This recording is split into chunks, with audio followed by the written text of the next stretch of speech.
right, well, we'll go ahead and just start our intro as hopefully a few more folks join us this evening. But thank you for joining us on our webinar series. This is our last Wednesday for a bit.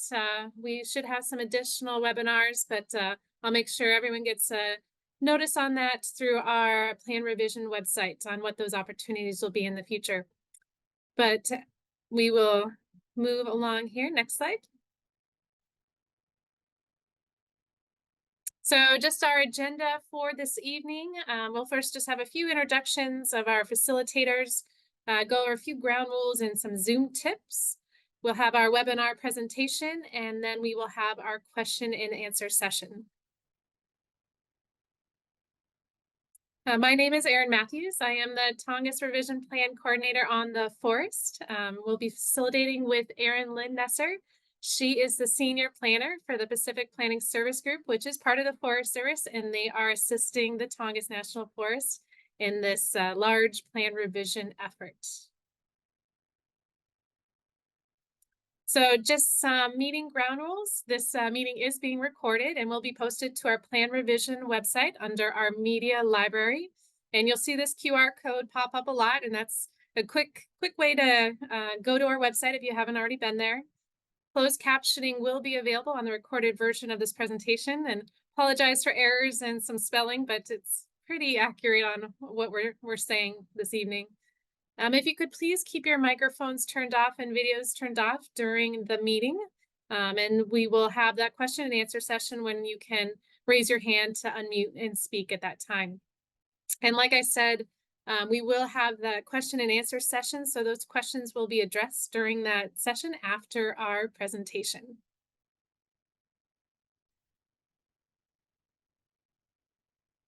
So just some Zoom tips, and we'll remind you of these as we get a little later in the presentation as well. But you will have the opportunity to submit questions throughout the presentation to our Q&A. That will go directly to the revision team. We will use the chat for relevant website links and mailing addresses. And if you experience any technical issues, you can also reach out via that chat as well. We will have that opportunity during the question and answer session for you to raise your hand to then unmute. And the raise hand sometimes hides under that reactions button. You just have to hit the arrow next to that to get your raise hands. Next slide.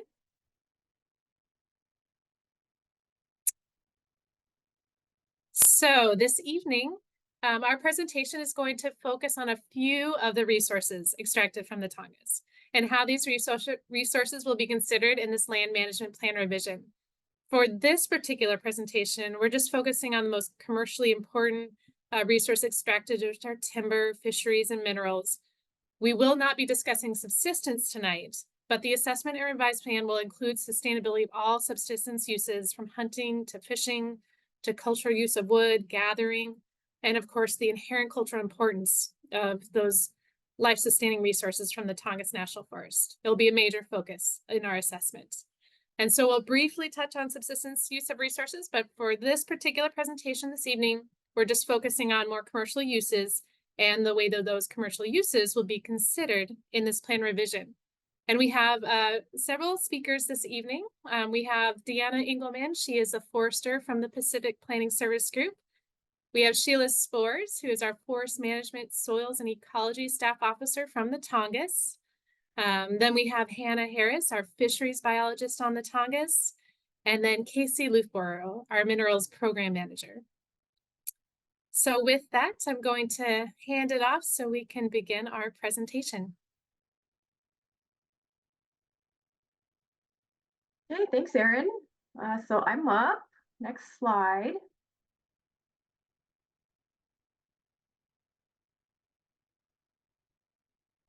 All right, so good evening, everybody. I'm Deanna Engelman. I'm the team lead for timber suitability for Tongass Forest Plan Revision. In this section of the webinar, I'm going to walk you through the timber processes that will occur during the plan revision effort. This slide shows the general topics that I'll cover in tonight's talk. I'll provide some foundational definitions and a brief overview of the regulatory framework.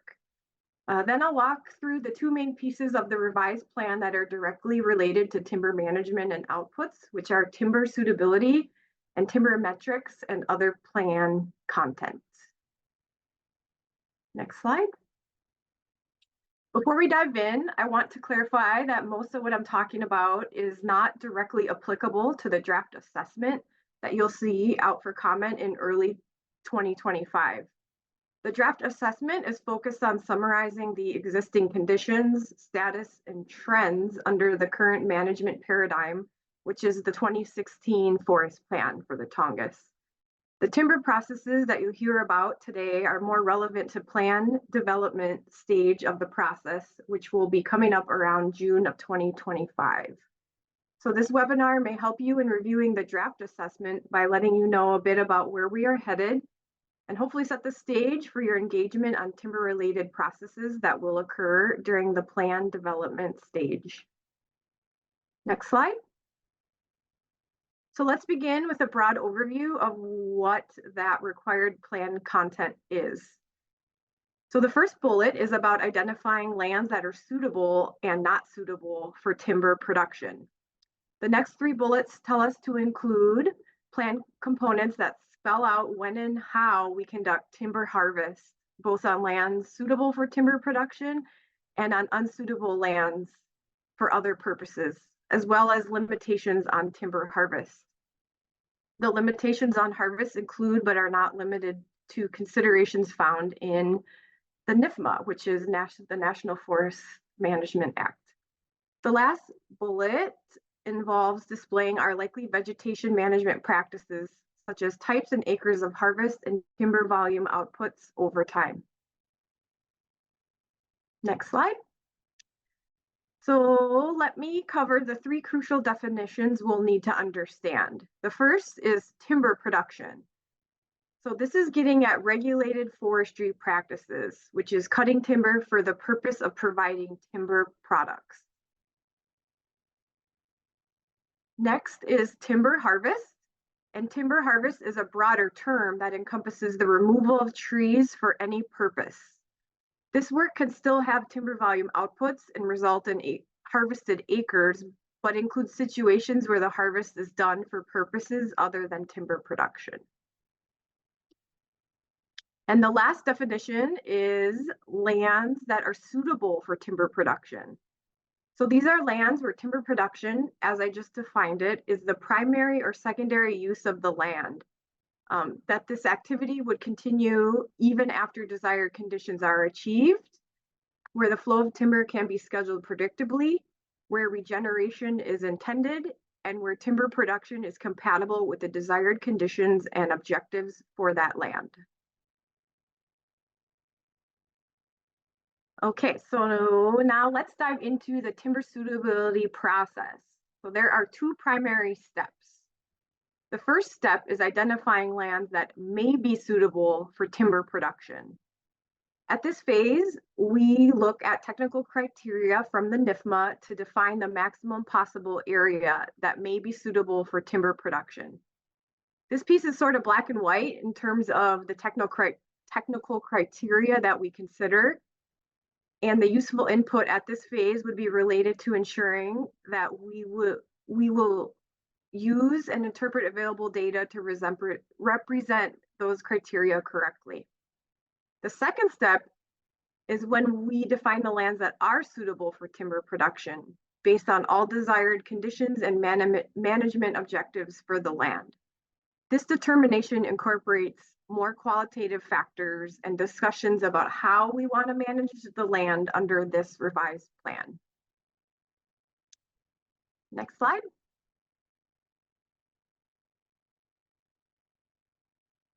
Okay, so I'll walk you through each step using a theoretical polygon of land.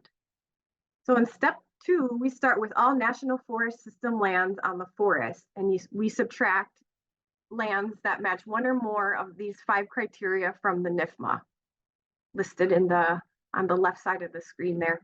The first 2 of these criteria require us to remove lands that may have been withdrawn at a higher level of decision making. such as congressional actions, presidential executive orders, or withdrawals by the Secretary of Agriculture or Chief of the Forest Service. This includes designated wilderness areas and inventoried roadless areas. The designations, laws, or regulations applied to these lands preclude the opportunity to manage them for timber production. We do not have the authority to propose or make changes to these areas during the plan revision process. The third criteria listed is that we remove lands where there is not currently technology to conduct a timber harvest without causing irreversible damage to soil, slope, or other watershed conditions. Some easy examples of lands that are removed during this step may be high vulnerability karst lands or over steepened slopes. Next, we remove lands where we cannot provide reasonable assurance that we can restock those lands within 5 years of conducting a regeneration harvest, although natural regeneration is generally abundant on the Tongass. Lastly, we remove lands that are not considered forest lands. So the definition of forest land is land that is or is capable of being 10% occupied by trees. Policy states that we can use canopy cover or tree density as a metric for this determination. We use vegetation mapping to eliminate lands that cannot support that level of tree cover, such as muskegs. We also remove water bodies in areas permanently maintained in a non-forest condition, such as roads or utility corridors. If an area is devoid of trees due to a disturbance event, such as a landslide, and is expected or capable of reforesting, we keep them in the mix as potentially suitable. Once we establish the lands that may be suitable, they are held as a constant throughout the rest of the process. So the largest light gray polygon represents all national picture on the screen. The tan shape is the subset of lands that meet those technical criteria to be considered as may be suitable for timber production, which I described. The bright blue shape is a theoretical depiction of step 2, lands determined to be suitable in the proposed action or an alternative. These are a subset of the may be suitable lands. Now you'll see one more shape on here drawn, and it's that black dotted line. This is a theoretical example of lands where harvest can occur. Harvest could be permitted on lands outside of those deemed suitable for timber production, and also outside of lands that may be suitable. An example of areas where harvest could occur outside of lands that may be suitable for timber production could be in inventoried roadless areas where minor amounts of harvest are permissible for restoration purposes, or hazardous tree reduction in sparsely forested areas that didn't make the cut of that 10% occupancy by trees. Next slide. So let's check out some context for the previous planning effort around timber suitability. So the timber suitability process completed for the 2016 Forest Plan Amendment effort was included in Appendix A of the updated plan, and it complies with the 2012 planning rule. It will be necessary for us to relook at timber suitability in the current revision effort for several reasons, including changed environmental conditions, new land acquisitions and land designation changes, better available data, including vegetation data, and changing management objectives, as well as public expectations.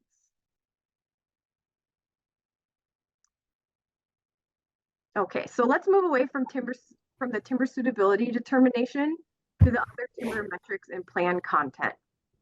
I'm showing the same slide that you saw at the beginning of the presentation, and to this point, we've just covered the first item, so it's crossed out. The next 2 items on the list are related to components that talk about the use of timber harvest on both lands suitable and not suitable for timber production. I'm not going to go into much detail on these other than to say that we provide specific direction for where and for what purposes harvest could be done on lands not suitable for timber production. There may be areas where we prohibit harvest for any purpose, such as within designated or recommended wilderness. Next, we address limitations on harvest, usually through standards or guidelines. For example, limitations on maximum opening sizes and requiring that timely reforestation occur. What I will spend more time on is the last bullet, which includes disclosing expected vegetation management practices and timber harvest levels. The revised plan will disclose our expected harvest types and levels over time and some potential management approaches. As part of this requirement, we also have a few specific metrics that must be included. Okay, so I'm going to go through those key metrics here in some detail, beginning with the limitation on harvest, which is the sustained yield limit. This metric is analogous to the long-term sustained yield limit that was included in the 2008 plan.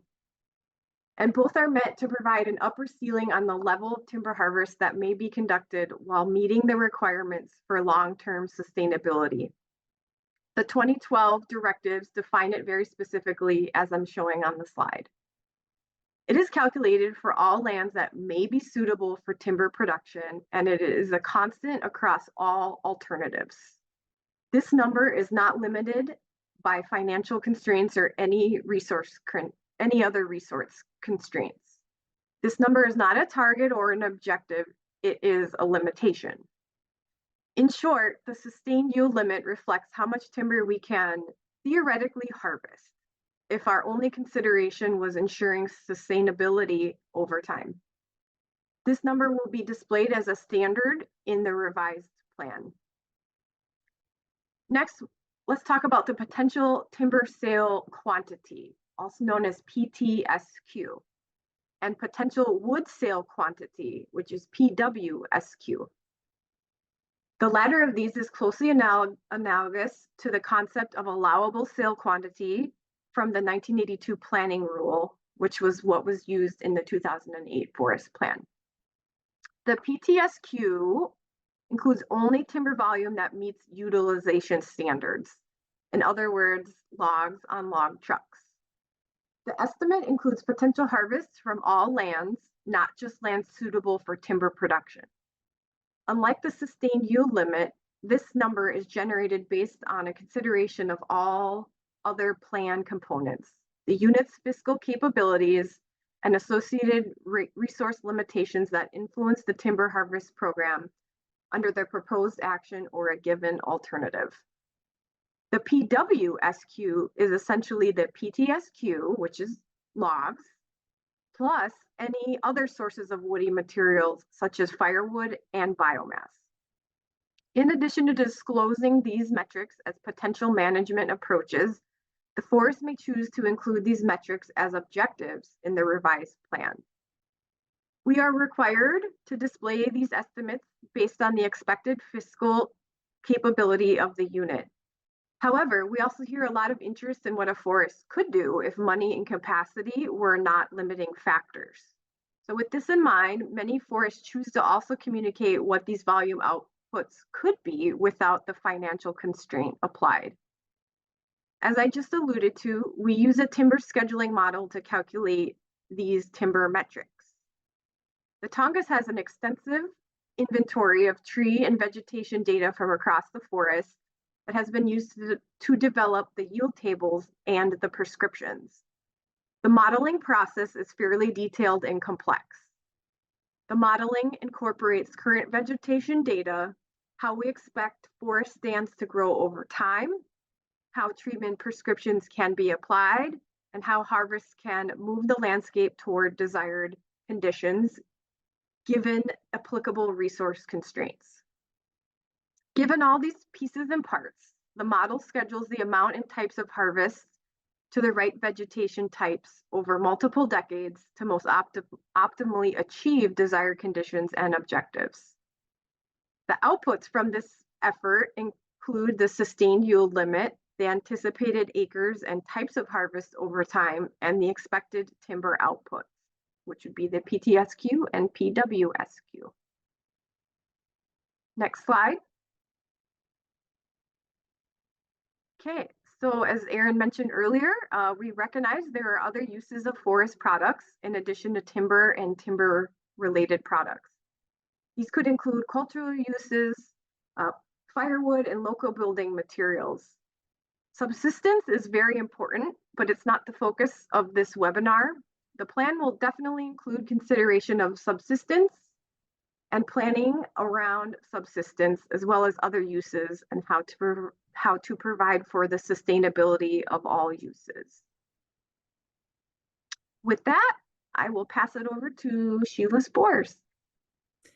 Thanks, Deanna. So just a reminder, my name is Sheila Spores. I am the Forest Management Staff Officer here on the Tongass. So I'm going to bring a little bit more local information just to provide a little bit of context to what Deanna presented. So to keep in mind, Deanna presented on a process that happens on all forest plans across the nation. And every forest is a little bit different, and that goes for the Tongass. So, in 1947, Congress passed the Tongass Timber Act. And so, as a result, the Tongass has kind of been known as a timber forest. This was legislation that authorized 50-year leases from the U.S. Forest Service to timber companies. And the intent at that time was to provide for year-round economic development across the region. And the timber program today, it remains a small but important piece of the economies across Southeast Alaska. It's important to note it's a bit different than other forests in that it's not an ecological driver. There's not really an ecological driver behind most of our harvest. For example, the treatments that we plan don't reduce wildfire risk or address mortality events such as insects and disease, but rather it's purely, there's a whole series of mills across the Tongass, and we have a timber program to support them and the economic benefit they bring. So next slide, please. So, so the timber management program really, was kind of ticking along at a pretty small level, and then in 1954 is when we signed the 50-year contracts. And that led to what we would consider industrial scale logging. And so that happened across the 60s, 70s, 80s, and much of the 90s.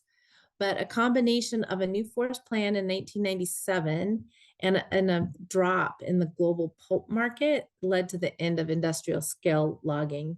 So since 2000, the timber program supports 2 medium-sized mills and several very small mills, and they're across the entire forest. So next slide, please. So this just kind of shows the amount of the Tongass that is available for timber harvest. So as Deanna went through the whole process of what we could harvest based on ecology, and then what we have narrowed the timber base down. The first forest plan that the Tongass did was in 1979, and that allocated 15% of the entire Tongass. And as you go through, we've done these different iterations and different forest plans, and that number has decreased as we've gone through. So we are, as we've closed as we ended the long-term contracts and went through forest plans and public comments. So today, after the 2016 forest plan, 3% of the Tongass is available for potential timber harvest. So next slide. So then, let me see. So this shows, everyone knows that the Tongass is comprised of, glaciers, rock, muskegs. So this shows what percent of the productive old growth forest is available for timber harvest by forest plan. So in 1979, the plan was to actually harvest up to almost half of the productive old growth on the Tongass. So keeping in mind that the Tongass is almost 17 million acres. And today, remaining in 2015, we have 92% of the original productive old growth. So right now out on the Tongass, there's 5,000 5,008,903 acres of productive old growth. To date, about 450,000 acres of that productive old growth were harvested since we started tracking, which was, I think we have harvest tracked since 1940. So by 2024, the Tongass still retains more than 90% of the original productive old growth forest. And so as you can see right now, we have 5% of that number is suitable for harvest under the 2016 forest plan. And of course, this is all being revisited under this forest plan revision. So next slide. So the Tongass is also a little bit unique in that all forest plans beginning in 1979, had an eventual transition to young growth forests. That's part of the timber suitability, how much can you harvest on a long-term sustained yield? So if you have a certain land base, there's a certain level you can harvest on average. And once you hit the end of that, then you go back and reharvest, so all forest plans had that. But in 2013, the Department of Agriculture secretary directed that the Tongass, we figure out how to transition a little bit sooner. So in 2016, we had a very narrowly focused forest plan amendment that focused on what could we do differently that would actually get us into young growth quicker than our 97 forest plan had analyzed for. Next slide. And I think that was it. So we'll move on to fisheries. Thank you. All right. Good afternoon, everyone. One sec. All right. My name is Hannah Harris, and I am a fish biologist for the Tongass National Forest. I'm happy to present on how fisheries will be considered in the forest plan revisions. In Southeast Alaska, we are lucky that our largely intact temperate rainforest supports the production of more salmon than all other national forests combined. The Tongass is a landscape where salmon are a globally significant resource and thus has been branded as the salmon forest.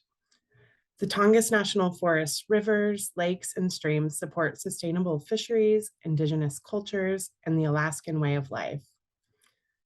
The watersheds on the Tongass are key spawning and rearing areas for most of the anadromous and resident fish produced in Southeast Alaska. 96% of Alaskans believe salmon are essential to the Alaskan way of life, and 90% of rural households in Southeast Alaska depend on salmon. In addition to the intrinsic and culturally irreplaceable values, the globally significant aquatic habitat of the Tongass National Forest supports tremendous economic values. In 2007, in Southeast Alaska, commercial, sport, and subsistence salmon fishing combined with hatchery operations was valued at $986 million annually. The Tongass National Forest rivers, streams, and lakes support Southeast Alaska's status as one of the leading regions in the state for commercial salmon production by volume, with commercial fishermen typically harvesting 53 million fish per year. The ecological health of the Tongass National Forest is tied to the productivity of salmon populations in Southeast Alaska. Responsible stewardship of fish and habitat resources by the Forest Service on the Tongass National Forest is a top priority. Continuing to minimize stressors in times of rapidly changing climates and future forest management strategies are key to maintaining the resilience of salmon and ecosystems on the Tongass. As the most lucrative forest fish, wild pink salmon represent 91% of the total commercial harvest from the Tongass and averaged $42 million in dockside value from 2007 to 2016. Coho are the next most commercially valuable species, averaging nearly 15 million, and chum salmon are the next most valuable species at almost 9 million.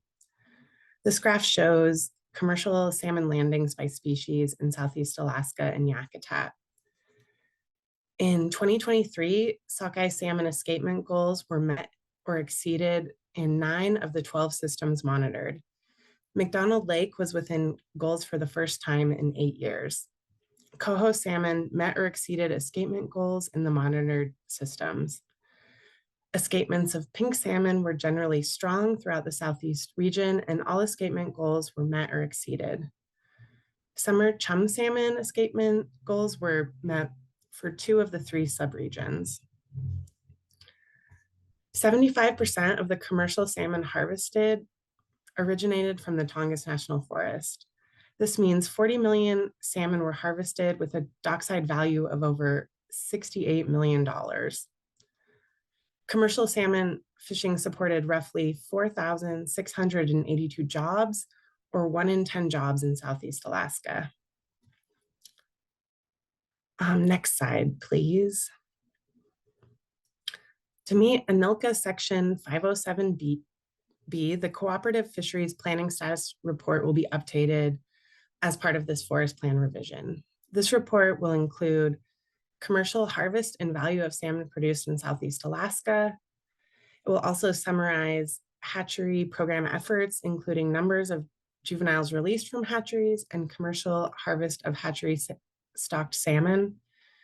This report will also give an account of fish habitat enhancement projects on the Tongass National Forest from 1996 to present, and future fish habitat enhancement projects expected. On the Tongass, there are currently 62 fish habitat enhancements aimed at increasing fish access to habitat upstream. These structures include fishways around impassable falls and falls improvements. These structures increase access to 660 miles of stream and 7,555 acres of lakes. And this represents roughly a 4% increase in available habitat for salmon on the Tongass National Forest.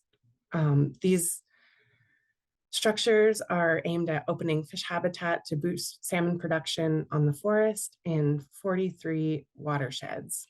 We do not anticipate adding new fish passes, but will continue to maintain and monitor existing structures. Participation in this process of writing this cooperative fisheries planning status report will include the state of Alaska and appropriate nonprofit aquaculture associations. Next slide, please. Current forest plan standards and guidelines and best management practices protect fisheries resources on the Tongass National Forest. As an outcome of implementing aquatic standards guides and best management practices, 679 problematic stream road crossings blocking approximately 192 miles of anadromous and resident fish habitat on the Tongass have been replaced or removed since 1997. Additionally, 89 stream restoration projects have been implemented to improve salmon habitat impacted from past land management activities. While Southeast Alaska wild salmon populations remain relatively stable, these populations may be susceptible to climate-driven impacts. A recent 8-year study in resident and anadromous stream reaches across the Tongass compared streams with timber harvest and road effects to streams without management influence. The results showed most habitat conditions and fish populations appear to be stable at broad scales, but there was evidence of effects from climate variability. For example, intense winter storm events in rain-dominated systems resulted in drops in fish population the following summer in both sampled watersheds.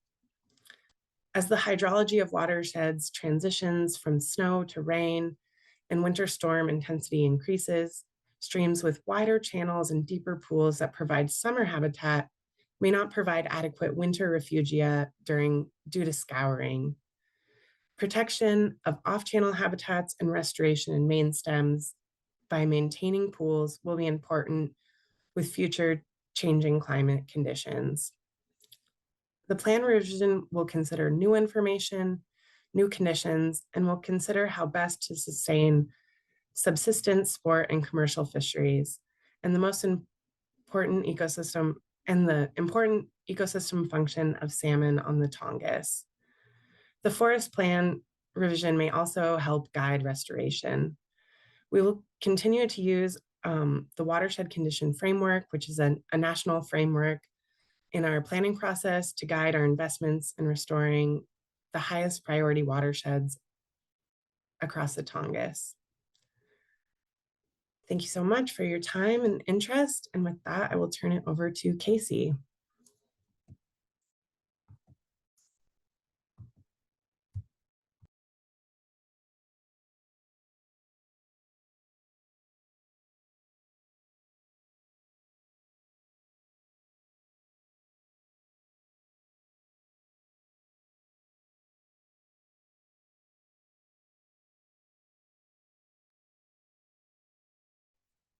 Sorry, let's see, I know. Casey, are you with us? Yep, all right. Can't hear you.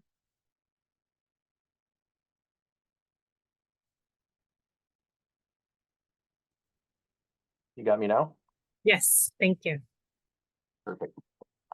Okay, I was just saying that my name is Casey Lukeborough. I'm a geologist and the Tongass Minerals Program Manager, and I'm going to give a kind of a high-level overview of mineral resources on the Tongass and mining operations as they currently exist, and talk about how they intersect with the plant process. Next slide, please. So the general policy in the Forest Service, how we approach minerals as a multiple use agency, most recently was stated in the Mining and Minerals Policy Act of 1970. If you compare that to our current forest plan goals, they both say basically the same thing, and that our objective and policy is to encourage responsible, environmentally sound development of mineral resources on Forest Service lands. Next slide. So on the Tongass, we have two general categories of mineral resources. That's locatable and saleable. Locatable is what most of us are more familiar with when we're talking about mineral resources on public lands. It's the more valuable resources. Most metallic commodities are considered locatable, and other mineral resources with special and unique values. This is where the concept of mining claims comes from, that we're all familiar with, staking mining claims, and it all goes back to the mining law of 1872 is still the primary governing law of how we approach locatable mineral resources on forest lands. And saleable minerals, those are your rock and gravel, rock pits, quarries. They're the bulky, low value construction rock for the most part. And one big difference between these two categories is locatable is considered non-discretionary. The mining claimants in lands that have not been withdrawn from mineral entry have the right to access and develop their mining claims. Whereas with saleable, we have a lot more discretionary authority about where those occur and where we authorize those resources to be used. Next slide. So where are the mineral resources on the Tongass? On the left here, you can see the current active mining claims in the Juneau area, which is where the mining industry in Southeast Alaska on the Tongass is mostly centered. There's blocks of claims throughout the forest in various areas, and almost always that overlaps where there was historic mining back at the turn of the century and later. The 2016 forest plan identified areas with high potential for mineral resource development, and you can see those in red on the right. And there's a variety of exploration projects that have been permitted in the past throughout those areas. Next slide. There's two active mines, excuse me, two active mines on the Tongass. Greens Creek is the largest. It's actually the largest private employer in Southeast Alaska. They have over 500 employees. And last year, they completed almost $400 million in sales, and they call themselves a silver mine. They are the largest silver producer in North America, but they also produce significant quantities of lead, zinc, and gold. And they've been producing since 1989 with a small temporary cessation of activities in the early 90s due to low commodity prices. Next slide. Kensington's just north of Juneau in the Berners Bay area. It's a gold mine, and it did about $200 million in sales last year, and they have almost 400 employees, and they've been operating for about a decade and a half. Next slide. The other big kind of flavor of mineral activities we have on the Tongass are exploration projects. Both of the active mines, the Greens Creek and Kensington, they have exploration programs, both underground and above ground on Forest Service land. The Herbert Gold Project has been a real consistent one. That's just north of Juneau, right off the road system. But we've had off and on projects throughout the forest in these other locations I've listed here. Hyder, down the south end of the forest, Helm Bay in the Ketchikan area. Niblack and Bocan on Prince of Wales. Bocan's a real interesting one. That's a rare earth resource, which has had a lot of interest with emerging technologies recently. And the Apex El Nido project, that's in the vicinity of a historic mine right across from Pelican on Chichagof Island. Next slide, please. So how does this all intersect with the plan revision process? With where the rubber meets the road with forest plans and mining is it a lot of times lies more with the plan goals and standards and guidelines for other resources that might be impacted by mining activities. But there's also consideration of the mineral resource itself in the planning process. And so the plan assessment will evaluate impacts of past, current, and potential future mineral development, and those usually are going to occur in the same places. We're fortunate in some regards that you very rarely see new or future operations where there wasn't historic mining activities, and so that allows us to really identify the areas that are likely to see future activities. And the assessment will consider the current level, potential and trends in mineral resources on the forest and their economic impact. As you saw, the mining, even though we just have a small number of operations, it is a very significant economic driver in the region. And the revised plan can include plan components to guide development of mineral resources where we have the authority to do so. And so, as I mentioned earlier, the governing law for locatable mineral resources is still the 1872 mining law as amended, which grants a fair amount of access and legal right to develop the mineral resource within claimants' claims. And any direction in a revised plan has to acknowledge the rights under the mining law. You commonly hear this referred to as valid existing rights. And so for an area to be withdrawn from consideration of mineral activities, it takes a mineral withdrawal, and that tends to happen in places like wilderness areas and monuments. But there is a process where that can occur outside of wilderness or monument areas. And those are my slides. Thank you. All right, thank you. All right, so we had a lot of material this evening, so I apologize. We don't have too much time for question and answer, but don't worry, that's not your only opportunity to put those questions forward to get the answers. But we will go through our Q&A. So if you do have questions, just click that Q&A and you can type your question into the box so we can answer. If you do want to ask your question verbally, you can raise your hand so I can call on you to unmute and provide that. But like I said, since we are limited on time, and if we run out of time, just make sure you get that question into the Q&A, because we will follow up with a write-up to address all those to post onto our website for later viewing. And I'll also talk about some other options to directly email us and visiting our website to do so. But with that, I wanted to open it up for any questions.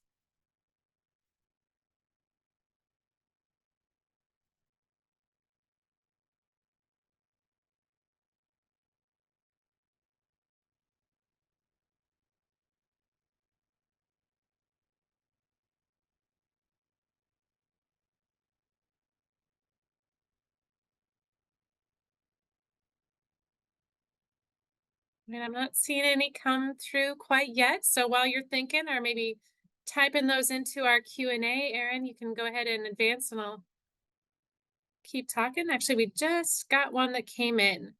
A question for Sheila about forest biodiversity. How much cedar grows back in recovering, i.e. clear-cut forests?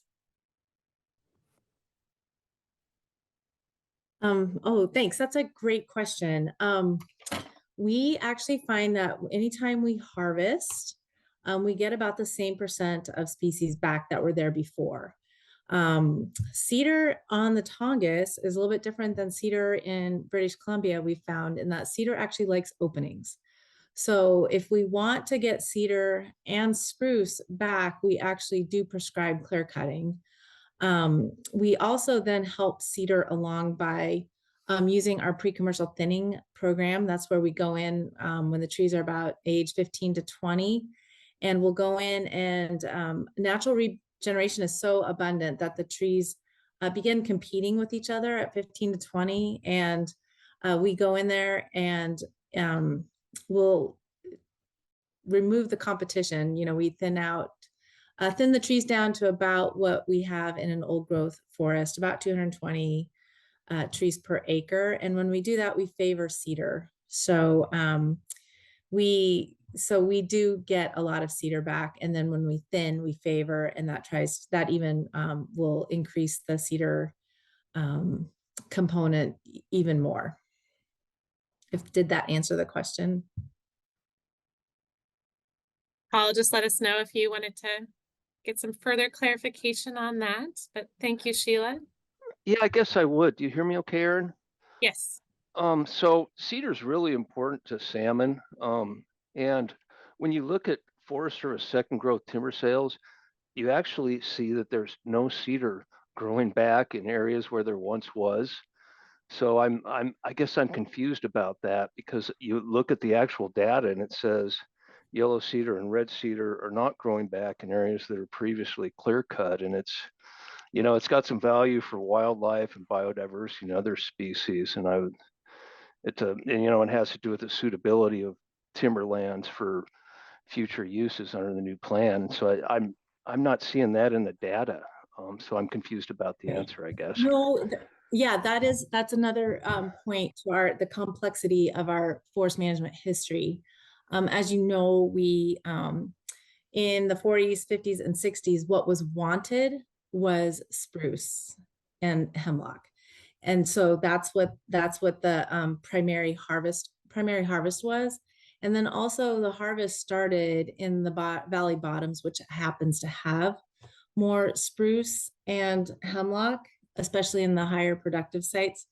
We didn't really start harvesting cedar until the late 80s, mid 90s. And that's as we were getting up to mid slope where you find more cedar.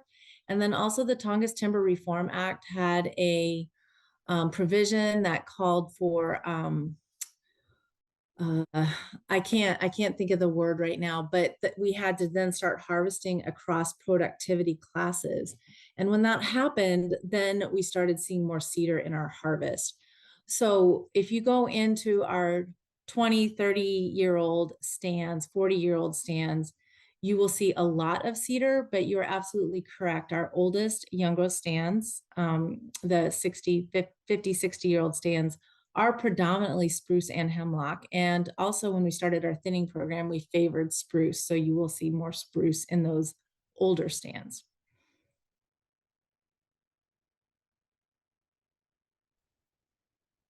All right. Thank you, Sheila.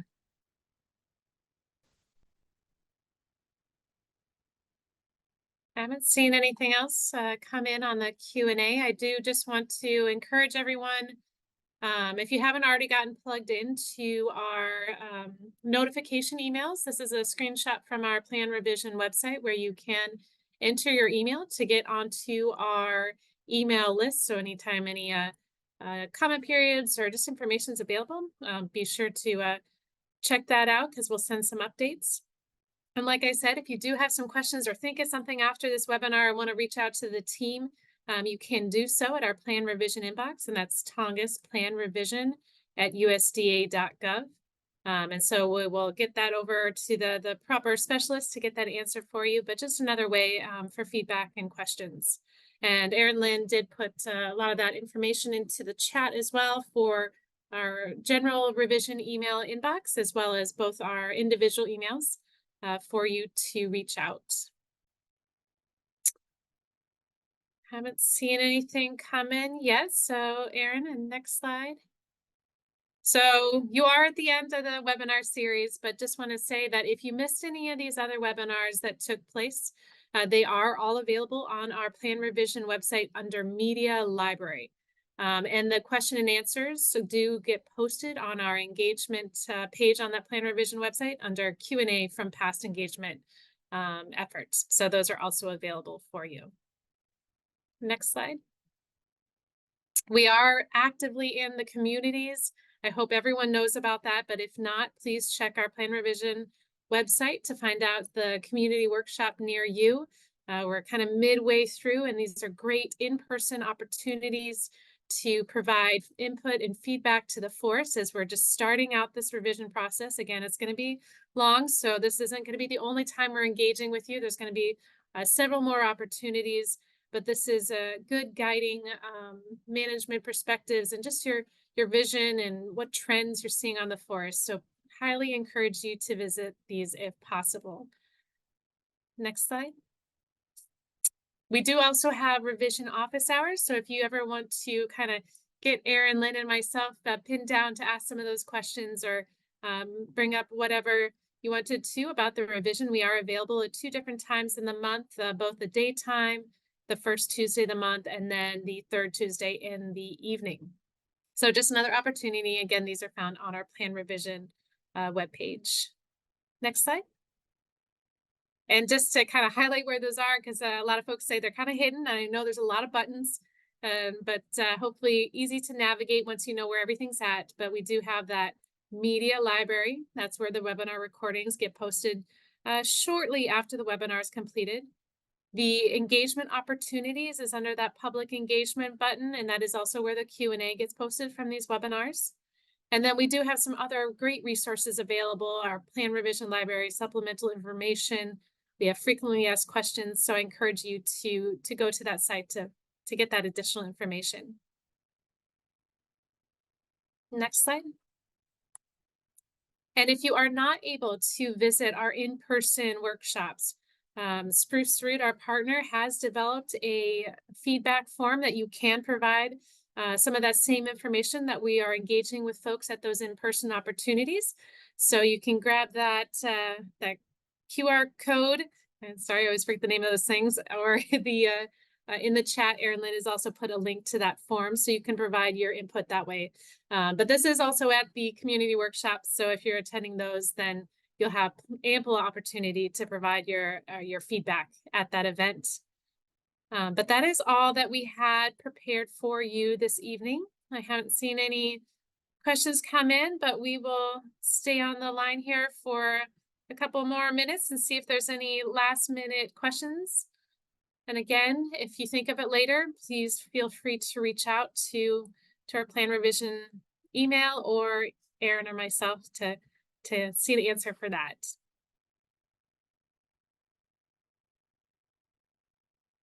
But thank you very much for everyone for joining us this evening. We really appreciate your time. We really appreciate your engagement on this as we're just starting out this process together. So we really appreciate your engagement.